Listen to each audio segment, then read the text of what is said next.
오늘 말씀의 제목은 교회, 유대인, 이방인이라는 제목으로 말씀을 전하겠습니다. 여러분은 어떤 정체성을 갖고 계십니까?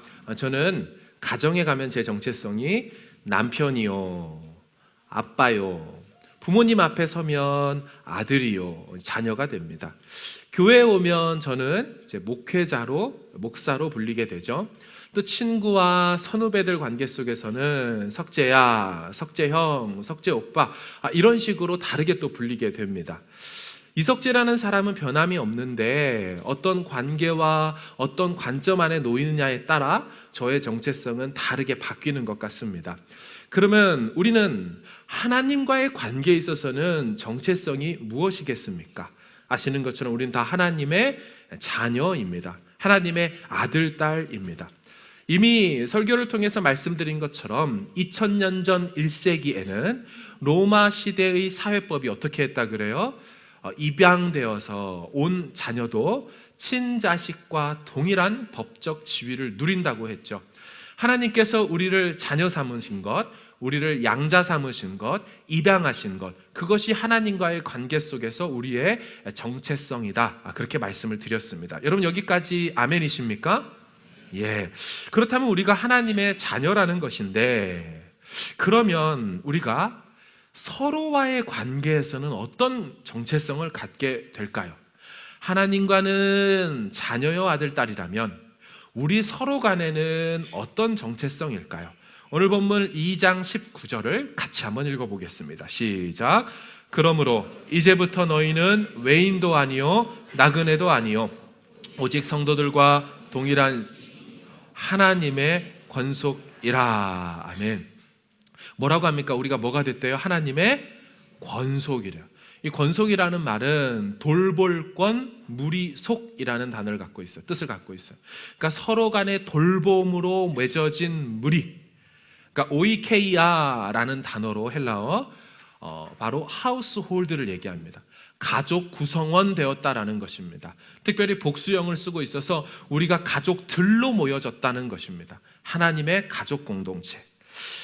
이 하나님의 권속이라는 단어를 두고 로저스라는 신학자는 이렇게 말을 했어요. 이 단어는 사회적 의미도 없고 지위적 개념도 사라지고 신분적 개념도 다 사라진 동일 집단을 가리키는 용어이다.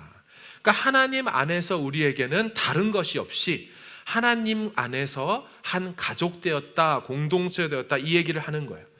여러분 우리가 근데 정말 가족인가요? 생각해 보십시오. 우리 육신의 가족을 보면 그래도 생긴 게 비슷하단 말이에요. 근데 우리는 생긴 게 전혀 달라요. 헤어스타일도 완전히 달라요. 식성도 달라요.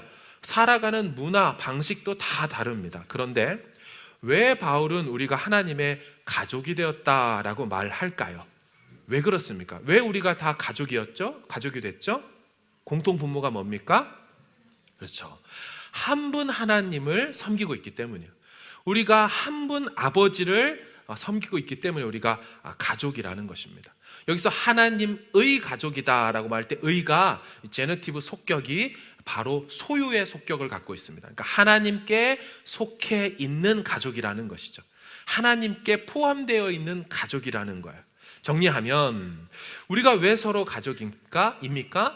아버지가 같은 거예요.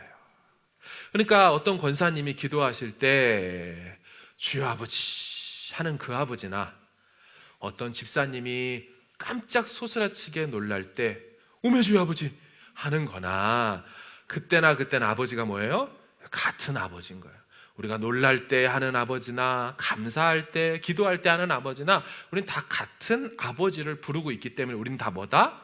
하나님의 가족이 되었다는 것입니다. 그런데 생각해 볼 것이 있어요. 우리가 하나님을 아버지라고 부르게 된 데는 어쩌다가 부르게 된 게 아니라 우리가 다 뭐 됐다고요? 하나님이 뭘 삼았다고요? 양자 삼은 거예요. 양자 삼은 거예요. 그 말은 하나님의 가족으로 들어오기 전에는 뉘집 자식이었을까요? 뉘집 자식? 본질상 진노의 자녀. 공중 권세 잡은 자를 따랐던 모습이 있다고 이미 설교를 통하여 말씀을 드렸습니다. 특별히 이것을 바울은 우리의 그리스도 밖에 있었던 모습을 얘기하고 싶어서 헬라어 포테라는 시간부사를 써서 그때에는, 전에는, 전에 이런 표현을 썼죠. 이 포테라는 단어가 에베소서에 총 6번이 등장하는데 그 중에 4번이 2장에 다 나와 있어요. 자, 오늘 본문을 한번 좀 보겠습니다. 2장 2절, 우리가 지난주 봤지만 같이 한번 읽어볼게요. 우리의 그리스도 밖에 있을 때의 모습입니다. 시작. 이 세상 풍조를 따르고 공중의 권세 잡은 자를 따랐으니 곧 지금 불순종의 아들들 가운데서 역사하는 영이라. 아멘. 그때에는 이런 식으로 살았다. 자, 두 번째 3절입니다. 시작.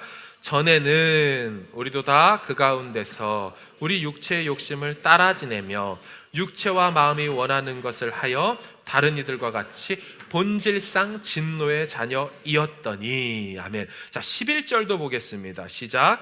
그러므로 생각하라. 너희는 그때에 육체로는 이방인이요 손으로 육체에 행한 할례를 받은 무리라 칭하는 자들로부터 할례를 받지 않은 무리라 칭함을 받는 자들이라. 마지막 13절 시작. 이제는 전에 멀리 있던 너희가 그리스도 예수 안에서 가까워졌느니라. 아멘. 여러분, 정리하면 우리가 그리스도 밖에 있을 때, 전에는, 그때는 어떻대요? 육체와 마음이 원하는 대로 했고 하나님도 없었고 소망도 없었고 율법도 없었고 언약의 자손도 아니었고 할례 받지 않은 자였고 아무것도 하나님과 관계되지 않은 자였다는 거예요. 우리의 영적 실존과 현 주소가 절망 그 자체였다는 것, 이미 말씀을 통해서 얘기했고 역시나 오늘 본문에도 또 2번 걸쳐 나옵니다. 여러분, 유대인들도 예수 그리스도를 구주로 영접해야만 구원에 이르는 상황 속에 있는 게 사실이에요. 아무리 그들이 율법을 갖고 있다 할지라도 역시나 예수를 구주로 영접해야만 구원됩니다. 그런데 우리는 어떻습니까? 우리는 하나님도 들어본 적도 없고 성부 하나님조차도, 성자 하나님은 그만두고라도요, 성부 하나님, 율법, 언약 아무것도 상관없는 이방인이요 나그네요 외인이었고 이스라엘 밖의 사람이었어요. 이게 우리의 현주소라는 거예요. 여러분, 우리식으로 좀 바꿔볼게요. 우리가 다 키위 계시진 않죠? 다 우리 한민족이잖아요. 한민족. 2000년 전에 이 대한민국 땅, 지금의 대한민국 땅에는 누가 있었습니까? 어떤 시대였습니까? 삼국시대에 태동할 때였습니다. 많이 들어보셨죠? 예수님 오시기 57년 전에 신라가 태동됐어요. 예수님 오시기 37년 전에 고구려가 시작됐고요. 예수님 오시기 18년 전에 백제가 일어났어요. 그러니까 이게 무슨 말입니까? 예수님이 십자가상에서 공생의 사역을 마치고 다 이루었다, 너희는 가서 모든 민족들에게 가서 복음을 전해라, 제자 삼으라 할 때 그 민족에게 가라 할 때는 그 민족 안에 한민족도 속해 있었으나 우리는 그 복음을 듣기까지 무려 1880여 년의 시간을 기다려야만 했습니다. 언더우드와 아펜젤러 선교사 부부가 인천에 와서 복음을 공식적으로 전해주기 전까지 우리는 그리스도 밖에 있었고 하나님도 몰랐고 예수님도 몰랐고 성령은 더더욱 모르고 완전한 언약 밖의 백성인 것처럼 제외되어 있었습니다. 그런데 지금 우리가 어떻게 됐어요? 예수님을 알고 믿고 구원받아 하나님의 뭐가 됐대요? 자녀가 됐대요. 자녀가 됐대요. 사실 여러분, 여기까지는 다 아시는 내용이에요. 받아들이는데 별 거부감이 없어요. 그런데 이 복음은 하나님과의 관계에 있어서만 자녀 삼는 변화를 일으킨 것이 아니라는 얘기를 하고 싶은 거예요. 여기서부터 진짜예요. 오늘 본문은 하나님과 우리 사이의 관계만을 얘기하는 게 아니라 또 다른 관계적 변화가 일어났다. 복음과 하나님과 그리스도의 사건은 우리의 관계를 하나님과의 관계만이 아니라 다른 부분에 있어서도 변화를 일으키게 되었다. 지금 그 얘기를 하고 싶은 겁니다. 오늘 본문이 바로 그 내용인데요. 11절에서 13절 말씀을 같이 한번 보도록 하겠습니다. 하나님 그리스도 안에서 어떠한 두 대상 간의 변화가 일어났다는 얘기를 하고 싶은 거예요. 읽습니다. 시작. 너희는 그때의 육체로는 이방인이요 손으로 육체에 행한 할례를 받은 무리라 칭하는 자들로부터 할례를 받지 않은 무리라 칭함을 받은 자들이라. 그때에 너희는 그리스도 밖에 있었고 이스라엘 나라 밖의 사람이라. 약속의 언약들에 대하여는 외인이요 세상에서 소망이 없고 하나님도 없는 자이더니 이제는 전에 멀리 있던 너희가 그리스도 예수 안에서 그리스도의 피로 가까워졌느니라. 아멘. 자, 질문이에요. 잘 따라오셔야 됩니다. 여기서 말하는 너희는 세 글자로 누구입니까? 뭐라고요? 예, 아이고 대단하십니다. 세 글자로 너희는 누구라고요? 이방인입니다. 자, 그럼 13절에 전에 멀리 있던 너희 이방인이 너희가 그리스도 예수 안에서 그리스도의 피로 가까워졌다고 할 때는 누구와 혹은 무엇과 가까워졌을까요? 다시. 자, 너희가 그리스도 예수 안에서 그리스도의 피로 가까워졌다라고 할 때 그 가까워진 대상은 누구 혹은 무엇이겠습니까? 자, 그대로 있으시고요. 14절 보겠습니다. 하면 그는 우리의 화평이라 해서 우리는 누구겠습니까를 생각해 보세요. 두 번째, 둘로 하나를 만들었대요. 둘은 누군지 생각해 보시고 하나가 되었다면 무엇을 가리키고 있는지도 생각해 보셔야 합니다. 그래서 원수된 것 중간에 막힌 담을 허셨다라고 했어요. 자, 요 질문 속에 계속 갑니다. 15절, 16절로 넘어갈게요. 15절 보세요. 법조문으로 된 계명의 율법을 폐하셨으니 이는 이 둘로 자기 안에서 그리스도 안에서 한 세 사람을 지어 화평하게 하셨대요.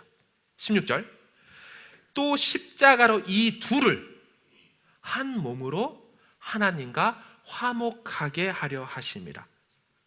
감이 잡히십니까? 이 둘은 상당히 많이 나오죠. 오늘 메인 대지입니다. 메인 핵심 라인이에요. 이 둘은 누구입니까? 설교 제목이 답이었습니다. 누구예요? 이방인과 유대인입니다. 이방인과 유대인. 13절에 전에 멀리 있던 너희는 이방인인 거예요. 그렇죠? 멀리 있던 너희는 이방인. 그리스도 예수 안에서 그리스도의 피로 가까워졌다는 얘기는 누구랑 가까워졌다는 얘기예요? 유대인과 이방인이 가까워졌다는 거예요. 이방인들이 그리스도와 가까워졌다는 얘기를 하는 게 아니에요. 그리스도의 피로 유대인과 가까워졌다는 얘기를 하는 거예요. 그래서 그리스도 때문에 유대인과 이방인이 가까워져서 14절에 우리의 화평이라고 할 때 그 우리 안에는 누가 들어가 있는 거예요? 역시나 유대인과 이방인이 들어가 있어요. 14절 중반에 둘로 하나를 만든다는 개념, 역시나 유대인과 이방인이 하나 된다는 얘기예요. 이 개념 매우 신학적으로 중요한데 왜 중요하냐면 이 둘이 하나 되어 둘로 뭐라고 되어 있어요? 성경에 한 세 사람을 짓는데요. 영어로 따지면 one new man을 create 했다는 거예요. 지어라는 헬라어 단어가 헬라어 크티조입니다. 영어로는 create를 얘기하는 거예요. 유대인과 이방인을 그리스도 안으로 하나님이 불러 모으시사 이 둘을 믹스업하든지 어떻게 하는지 정확히 모르지만 하나 되게 하셔서 새 인류를 창조하셨다는 거예요. 우리가 잘 아는 고린도후서 5장 17절에 그런즉 누구든지 그리스도 예수 안에 있으면 새로운 창조물을 만드셨다는 거예요. 아담과 하와를 만들었듯이 그리스도 안에서 다시 새 인류를 만드셨다는데 그 만들었다는 재료가 뭐냐면 유대인과 이방인을 한 세 사람으로 one new humanity, 새 인류로 재창조하셨다는 게 오늘 본문의 핵심인 거예요. 우리가 하나님과 가까워졌다는 얘기는 사실 오늘 본문 앞에서 계속 했잖아요. 그동안 설교 들으면서 하나님과 우리 관계가 어떻게 됐는지 계속 들어오셨잖아요. 오늘 본문부터는 뭘 얘기하는 거예요? 유대인과 이방인 얘기를 하고 있는 거예요. 여러분, 이 헬라어 크티조라는 단어는 create, 창조하다라는 뜻도 갖고 있지만 동시에 중의적인 의미로 영어로 build라는 뜻을 갖고 있어요. build, 건축 용어입니다. 그래서 이 똑같은 이 크티조를 쓰면서 한편으로는 한 새 인류를 지으셨다, 창조하셨다로도 쓰고, 이 용어를 가지고 이미지를 건축 용어로 뭐를 지으셨다라고 말하냐면 20절에서 22절 보겠습니다. 시작. 너희는 사도들과 선지자들의 터 위에 세우심을 입은 자라. 그리스도 예수께서 친히 모퉁이 돌이 되셨느니라. 그의 안에서 건물마다 서로 연결하여 주 안에서 성전이 되어 가고, 너희도 성령 안에서 하나님이 거하실 처소가 되기 위하여 예수 안에서 함께, 지금 건축 용어 나오죠. 이 크티조라는 단어가 새 인류를 창조하다도 있지만 건축하다의 의미를 갖고 있으면서 뭐를 건축하신대요? 이방인과 유대인을 합쳐가지고 새 인류도 만들지만 뭐도 만들었대요? 성전되게 하신대요. 교회로 지어가신대요. 그 교회를 유대인과 이방인으로 지어가시면서 기초석은 뭐로 삼는데요? 그리스도 예수를 모퉁이 돌 삼아 그 안에서 건물마다 서로 연결해지는 거예요. 유대인과 이방인이 하나 되는 거예요. 그러면서 그분 안에서 유대인과 이방인이 서로 자라가는 거예요. 그래서 주께서 거하실 처소가 되는 거예요. 교회의 본질은 그래서 유니티입니다. 하나됨이에요. 하나님 성부 성자 성령께서 삼위 하나님께서 우리 인생 가운데 어떤 일을 해오셨는지를, 그 구원의 깊이와 넓이를 충분히 우리가 들었다면 이제부터 얘기하고 싶은 에베소서 신학의 결정판, 그건 유대인과 이방인이 유니티를 이루어 교회를 이루어 새 인류를 만들어 창조하셔서 하나님 새 역사를 쓰고 싶다는 거예요.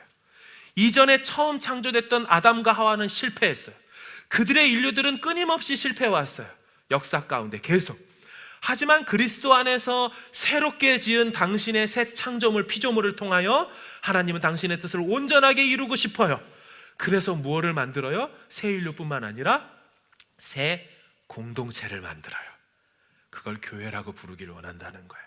그걸 다시 말해서 하나님의 가족이라고 부르기를 원한다는 거예요. 하나님의 그 구원 계획, 이 창조의 큰 그림 안에 하나님 뜻을 이뤄가고자 하는 것을 교회 안에서 새 인류를 만들어서 다시 시작하고 싶다는 게 이 하나님이 그리스도 안에 감추어는, 그리스도가 하나님의 비밀이라고 말한 미스테리라고 말했던 그 핵심 메시지가 지금 여기 담겨 있는 거예요. 이게 교회인 거예요. 이게 교회인 거예요. 여러분, 정리하면요, 유대인들 입장에서 이방인, 개만도 못한 인간들, 이렇게 생각을 했어요. 자기들은 선민이요 택자요, 자기한테만 구원을 주셨고 자기들한테만 율법과 언약을 주셨고 자기들한테만 약속을 주셔서 자기들만 복받는 하나님 백성이라고 생각했어요. 근데 이방인은 외인이고 나라 밖 사람이고 하나님도 모르고 지 멋대로 부정하다는 돼지고기부터 해가지고 온갖 그 비늘 없는 것들 마음대로 막 먹어대는 아주 부정한 인생들이 다 뭐예요? 이방인이에요. 이 친구들이 볼 때는 이방인들 볼 때 진짜 경멸하는 투로 봤어요. 근데 하나님이 무슨 일을 하셨대요? 그리스도를 보낸 목적이 이 둘로 하나를 만드셔서 교회되게 하셨다는 거예요.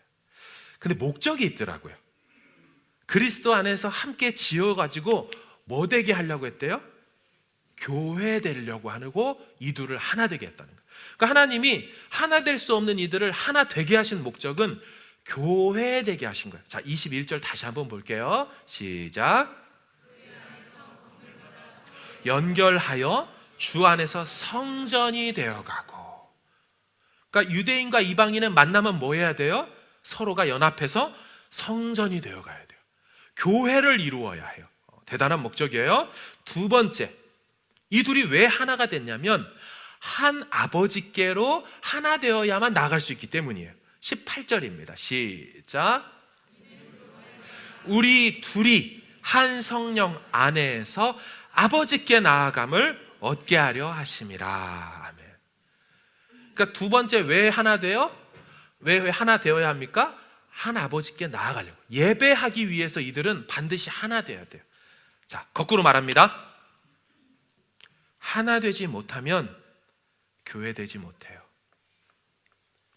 유대인과 이방인이 하나 되지 못하면 절대로 교회를 될 수가 없어요. 그럼 교회 아닌 거예요. 두 번째, 뒤집어 말합니다. 유대인과 이방인이 하나 되지 못하면 예배가 불가능해요.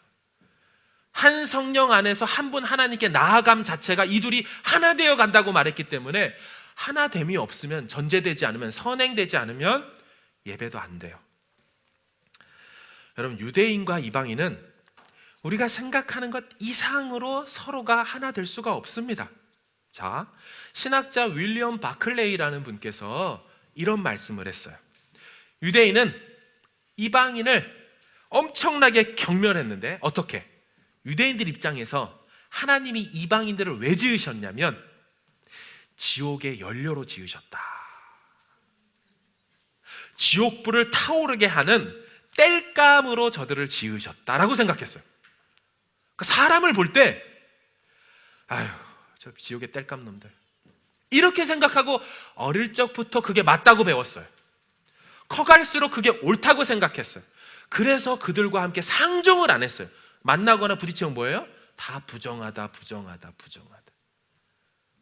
그게 가득 차 있는 게 유대인이에요. 그래서 이방인 어머니나 이방인 여인이 난산으로 고통하고 있을 때 그 아이를, 그 생명을 낳는 순간이잖아요. 그 순간에도 유대인들은 도와주지 않습니다. 도와주는 것 자체를 불법이라고 여겼죠. 네가 법을 어긴 거라고 여겼어요. 왜 그랬냐면 그 힘들게 하나 낳아야 땔감 하나 더 생기는 것밖에 더 있어? 라고 생각했어요. 여러분, 여기 인권이 어디 있어요? 그죠? 전혀 없어요. 전혀 없어요. 근데 그게 옳다고 여겼고 이게 하나님 뜻이라고 여겼으니 얼마나 철저하게 경멸했을까요? 유대인 남자가 만에 하나라도 이방인 여자를 사랑하게 된 거예요. 그래서 유대인으로서 이방인 여자랑 결혼하게 될 때, 혹은 반대로 유대인 여자가 살다 보니 이방인 남자를 사랑하게 돼서 결혼하게 될 때, 결혼하면 어떤 일을 일어나냐면 유대인들 입장에서는 그 결혼하는 당사자들을 향하여 대상으로 장례식을 치러줬습니다. 왜냐하면 이방인과 접촉한 너는 죽었다예요. 너는 이방인과 교합하고 결합하니 너는 유대인으로서 죽었고 이미 없어진 거라고 하는 거예요. 그러니까 얼마나 경멸이 강했겠어요. 그래서 이 둘 사이에는 중간에 어마어마하게 큰 막힌 담이라는 게 있었어요. 그래서 오늘 표현에 이 둘로 중간에 막힌 담을 허셨다라고 하는데, 자, 이 막힌 담이라는 표현 14절 같이 한번 보겠습니다. 14절 시작. 그는 우리의 화평이신지라 둘로 하나를 만드사 원수된 것 곧 중간에 막힌 담을 자기 육체로, 여러분, 그리스도께서 하신 게 뭐냐면 둘 사이에 중간에 막힌 담을 뭐 하셨대요? 뭘로 하셨대요? 자기 육체로 헐어버리셨대요. 그러니까 그리스도의 죽음의 의미는 뭐냐? 죽음의 목적은 뭐냐? 유대인과 이방인을 막힌 담을 헐어서 하나 되게 하기 위해 죽으셨다는 겁니다. 여러분, 여기 중간에 막힌 담이라는 표현을 바울이 쓴 이유는 실제로 유대인 성전을 보면 헤롯 궁이죠. 그 당시 2000년 전에 헤롯이 유대인들의 환심을 사기 위해 지었던 그 헤롯 궁에 보면 성소와 지성소가 있는 곳은 제사장들이 들어갈 수 있는 제사장의 야드, 제사장의 뜰이라고 했고요. 거기 바로 전에 들어갈 수 있는 자들은 여인들, 유대인 여인들만 들어갈 수 있다 그래서, 여인들은 여기까지만 들어올 수 있다 그래서 여인들의 뜰이라고 했고요.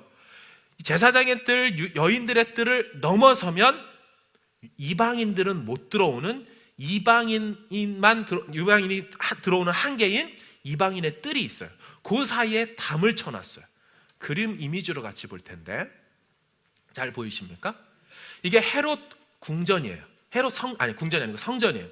근데 이 헤롯성에 여러분 보시기에 왼쪽 저 끝에 보면 파란색 글씨로 제사장의 뜰, 그 다음 여인들의 뜰, 그리고 제가 빨간색으로 사선을 그어놓은 게 바로 중간에 막힌 담이에요.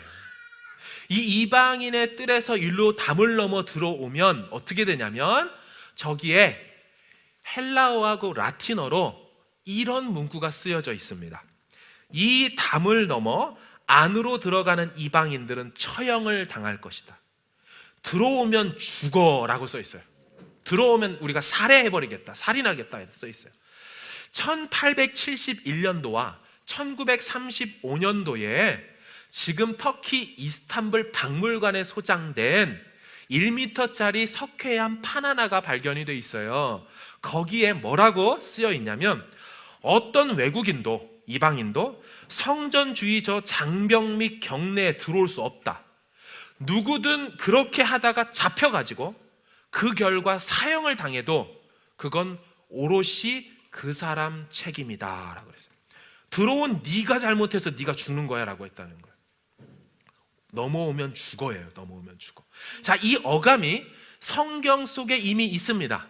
바울이 저 궁전에 있는 도시에 이방인인 에베소 사람 드로비모와 함께 있었어요. 그냥 도시 안에 같이, 오클랜드 도시 안에 있는 것처럼 유대인과 이방인이 같이 있었을 뿐인데, 그 모습을 보고 유대인들이 바울을 보고 너 저놈이랑 이방인이랑 같이 다니는 걸 보니 성전에도 들어간 거 아니야? 여보시오, 다 모이십시오 하고 뭐 했냐면 바울을 잡아 살해하려고 했어요. 들어간 게 본 것도 아니고 그런 뉘앙스만 느껴도 죽여버리려고 그랬어요. 자, 사도행전 볼게요. 21장. 자, 보십시오. 시작. 아시아로부터 온 유대인들이 바울을 보고 모든 무리를 충동하여 그를 붙들고 외치되, 이스라엘 사람들아 도우라. 이 사람 바울은 헬라인을 데리고 성전에 들어가서 이 거룩한 곳을 더럽혔다 하니, 이는 그들이 전에 에베소 사람 드로비모가 바울과 함께 시내에 있음을 보고 바울이 그를 성전에 데리고 들어간 줄로 생각함이러라. 온 성이 백성이 달려와 모여 바울을 잡아 그들이 그를 죽이려 할 때에. 느껴지시죠? 그냥 오해만 해도 죽이는 게 나은 거예요. 그리스도가 하신 일이 뭐예요? 근데 이 둘 사이에 엄청난 이 분열, 단절, 이것을 담을 헐어버리셨대요. 실제 담은요, AD 70년에 로마의 장군인 티투스가 와서 헤롯 궁전을 파괴했을 때 그때 무너졌어요. 하지만 그 궁이 무너졌다고 해서 그러니까 눈에 보이는 그 담이 무너졌다고 해서 서로가 하나 된 게 아니고, 그리스도께서 십자가에서 죽으심으로 이 둘을 사이에 막혀있는 담을 무너뜨렸다, 그 얘기를 하는 거예요. 그래서 영적으로 하나 되게 했다, 그 얘기를 하는 거예요. 여러분, 십자가를 다 사랑하실 겁니다. 십자가를 좋아하고 십자가 목걸이도 하고, 우리 교회에도 저 본당에 보면 십자가가 서 있어요. 십자가의 능력을 우린 구합니다. 제가 십자가를 얼마나 성도들이 사랑할까, 그걸 어떻게 척도로 알까 해서 한번 찬송가에 십자가가 들어가 있는 단어, 십자가가 들어간 찬송가 수를 한번 세봤더니요, 117곡이에요. 얼마나 십자가를 좋아하면 십자가 내가 처음 볼 때 이거부터 해서 그냥 우리 CCM에서도 그렇죠? 십자가 그 그늘 아래 내 소망이 있네, 이런 찬양하잖아요. 말씀 보겠습니다. 16절이에요. 또 16절, 또 십자가로 뭐 했대요? 이 둘을 한 몸으로 하나님과 화목하게 하려 하심이라 원수된 것을 십자가로 소멸했대요. 여러분, 십자가의 능력이 뭐냐면 하나님과의 관계에 있어서의 원수됨도 해결하지만 유대인과 이방인의 원수됨도 해결하신다는 거예요. 이게 십자가의 능력인 거예요. 여러분, 오늘 본문 메시지가 오늘을 살고 있는 뉴질랜드 광명교회를 다닌 우리에게 어떤 의미겠습니까? 다사다난했다라고 말하는 2018년도가 15일이 남았어요. 2주 정도 남았어요. 그리스도의 죽음의 목적, 십자가의 목적은 절대로 하나 될 수 없는 저 둘을 하나 되게 하셨어요. 다시 말해볼까요? 교회는 하나 되지 않으면 교회가 아니에요. 절대로 하나 될 수 없을 것 같은 성도가 여러분 눈에 있을 거예요. 달라도 너무 다르고 어떻게 저럴 수가 있지? 여러분, 이방인과 유대인이 에베소 교회에 같이 있었어요. 에베소 교회 안에 이 말씀을 했다는 것은 에베소 교회 안에 유대인과 이방인이 하나 되지 못했어요. 사도행전에 나타나는 7 집사가 세워졌던 이유를 다 아시죠? 헬라파 가부와 히브리파 가부가 같이 있었는데 구제에서 한쪽만 빠지게 되죠. 왜 빠졌을까요? 하나가 안 되니까 빠지는 거예요. 둘 다 에러가 나면 이해가 되는데 유독 헬라파만 빼요. 왜 그래요? 히브리파, 유대교 라인은 자기들끼리만 챙기는 거예요. 초대교회에도 있었고 이 이방인 에베소 교회에도 역시나 2000년 전부터 교회는 하나 되기 어려운 상황 속에 있었어요. 그런데 그 교회를 향하여 바울이 뭐라고 얘기해요? 그리스도가 너희를 위해서 왜 죽었냐? 그리스도의 죽음의 의미와 대속의 메시지가 뭐냐? 그렇게 유대인과 이방인이 하나 될 수 없느냐? 하나 되려고 죽으셨고 십자가가 그 원수됨을 깨뜨리시고 무너뜨렸는데 어찌 에베소 교회 성도들이여 그렇게 하나 되지 못합니까? 그 얘기하고 싶은 거예요. 하나님은 이 어마어마한 2000년 넘게 3000년 넘게 된 이 육신의 장벽, 문화적 장벽, 인종적 장벽을 그리스도 안에서 다 허무신 다음에 새 인류를 저 하나님의 뜻을 함께 완전히 다른 존재로 이루어 가시길 원하셔요. 그게 하나님의 뜻이에요. 근데 저들이 하나 되지 못했던 겁니다. 그리스도의 대속, 십자가의 능력은 절대로 하나 될 수 없는 경멸적 존재가 하나 되는 것입니다. 교회를 이루시는 거예요. 이루는 거예요. 그리고 한 분 하나님께 한 몸 되어 나아가는 거예요. 여러분, 2018년도가 15일 남았는데 아직 인사하지 못하는 분이 계셔요? 판단되고 용서가 안 돼서 인사를 받기 어려운 분 계세요? 악수를 내밀어도 내밀 자신이 없거나 내밀어도 잡을 힘이 용기가 없는 분 있을 줄 알아요. 하지만 여러분 하셔야 돼요. 이건 옵션이 아니에요. 교회됨의 옵션이 아니에요. 이건 본질이에요. 유니티, 하나 되는 거 하셔야 돼요. 19년도를 어떻게 맞이하시겠어요? 아니 19년도 전에 성탄으로 오신 예수님을 우리가 감사하고 할 때 그분 왜 오셨어요? 왜 죽으셨어요? 하나 되지 못하는 우리가 하나 되게 하려고 죽으셨는데 그분이 오심, 죽으러 오심을 찬양하고 감사하고 성탄 캐롤을 부르는데 우리 안에 하나가 되지 못한다면 캐롤은 의미가 없는 거예요. 이번 성탄은 하나님의 죽음, 그 하나님의 보내신 아들의 이유 목적 하나도 성탄의 의미를 알지 못하고 또 그렇게 예배하는 거예요. 계속 자신을 속이게 되는 거예요. 영적으로 나님이 있는 거예요. 사단은 보고 좋아하겠죠. 그래, 성탄의 목적도 없이 너희들끼리 애들 앞에다 세워놓고 찬양하고 노래하는 거 좋아서 사진 찍고 집에 돌아가. 그럼 성탄을 보낸 것 같지? 그게 진짜 성탄이냐? 성탄이 아니라는 거죠. 그리스도 안에서 용서하시고 화해는 주님의 때에 하세요. 용서하시고 다시 손 내미시고 인사 받으세요. 다 털고 주님 안에서 2019년도 나아가기를 주의 이름으로 축원합니다.